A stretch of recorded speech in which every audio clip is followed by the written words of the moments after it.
Oi pessoal, tudo bem com vocês? Eu sou a professora Karine Veras e nós estudaremos hoje os partidos políticos. Pessoal, os partidos políticos, eles são agremiações através das quais os indivíduos que partilham a mesma ideologia se congregam para escolher representantes que efetivem tal visão dentro da vida política de um país. São grupos formais e voluntários que são criados para exercer a ação política dentro de um determinado estado e podem ser de situação, aqueles que detêm o poder em um determinado momento, e também de oposição, que assumem o que é um papel antagônico e fiscalizador das ações dos detentores do poder. Então, gente, os partidos políticos, eles são pessoas jurídicas de direito privado e é livre a sua criação, fusão, incorporação e extinção, sempre observando-se a proteção à soberania nacional, à democracia e ao pluripartidarismo. No nosso ordenamento jurídico brasileiro, o partido político ele deve registrar seu estatuto no Serviço de Registro Civil de Pessoas Jurídicas da Capital Federal. Através dos partidos, ocorre o quê? A instrumentalização da soberania popular dentro do regime democrático. Os partidos políticos, eles são organizados e têm o seu funcionamento disciplinado por uma lei específica, que é a Lei 9.096. Quanto ao registro, temos a dizer que o registro no TSE, ele só é admitido para aqueles partidos que têm caráter nacional e somente o partido registrado, seu estatuto, lá no TSE, é que vai poder participar do processo eleitoral, receber recursos também do fundo partidário e ter acesso gratuito tanto ao rádio como à televisão. Pessoal, quanto às vedações, eu tenho que esclarecer para vocês que é vedada a utilização pelos partidos políticos de organização paramilitar, bem como o recebimento de recursos financeiros e de subordinação a organismos estrangeiros. Então, depois que a gente compreendeu esses conceitos iniciais, nós vamos analisar agora a questão da fusão, da incorporação e dissolução dos partidos políticos. A nossa Constituição ela estabelece tais condutas como livres, ou seja, os partidos políticos eles detêm liberdade de organização. Então, por decisão de seus órgãos nacionais de deliberação, dois ou mais partidos, eles podem fundir-se em um só ou também eles podem incorporar-se em um outro. Incorporação e fusão constituem o quê? São formas de transformação dessas pessoas jurídicas. E a incorporação, ela ocorre quando um ou vários partidos são assimilados por um terceiro partido que já é pré-existente, que ele sucede em todos os direitos e obrigações.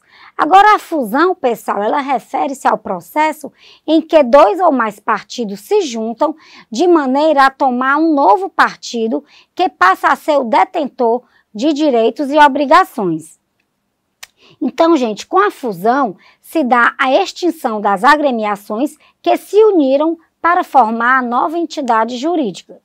Só vai ser permitida a fusão ou incorporação de partidos políticos que tenham obtido o registro definitivo lá no TSE, que vocês sabem que é o Tribunal Superior Eleitoral, que tem que ser há pelo menos 5 anos. Também é permitida a dissolução do partido político através da forma que está estabelecida lá no seu estatuto ou então por força de decisão judicial que seja transitada em julgado no TSE, que determine que haja o cancelamento do registro civil e do estatuto do partido. Pessoal, o nosso próximo tópico de análise vai abranger o funcionamento parlamentar e cláusula de barreira.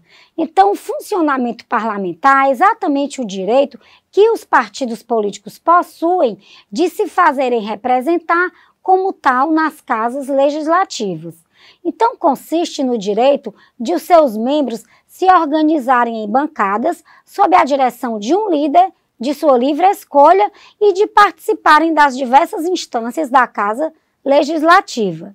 Já a cláusula de barreira, por sua vez, ela tratava-se de uma norma que nega o funcionamento parlamentar àquele partido que não tenha alcançado determinado percentual de votos. Mas o Supremo Tribunal Federal, todavia, ele declarou por unanimidade a cláusula de barreira inconstitucional.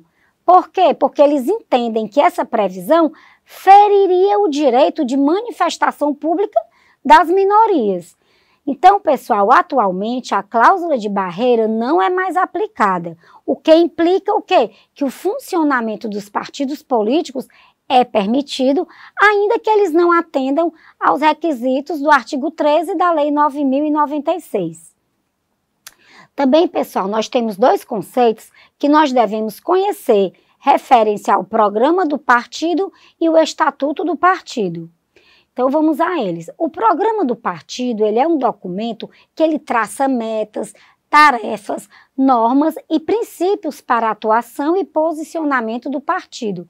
Já o estatuto, por sua vez, é o conjunto de normas que fixam os objetivos, a estrutura interna, a organização e todo o funcionamento do partido político. Tudo bem, professora, vamos ver aqui uma perguntinha. Já que os partidos são pessoas jurídicas, como é que fica a questão da responsabilidade? Pessoal, vocês vão observar a lei. Então, pela lei, a responsabilidade, inclusive civil e trabalhista, cabe exclusivamente ao órgão partidário municipal, estadual ou nacional que tiver dado causa ao não cumprimento daquela obrigação, né? A violação de direito, a um dano ao outro, ou então a qualquer ato ilícito, só que tem que excluir a solidariedade dos outros órgãos de direção partidária. Gente, em outras palavras, a responsabilidade, ela não vai ser necessariamente solidária.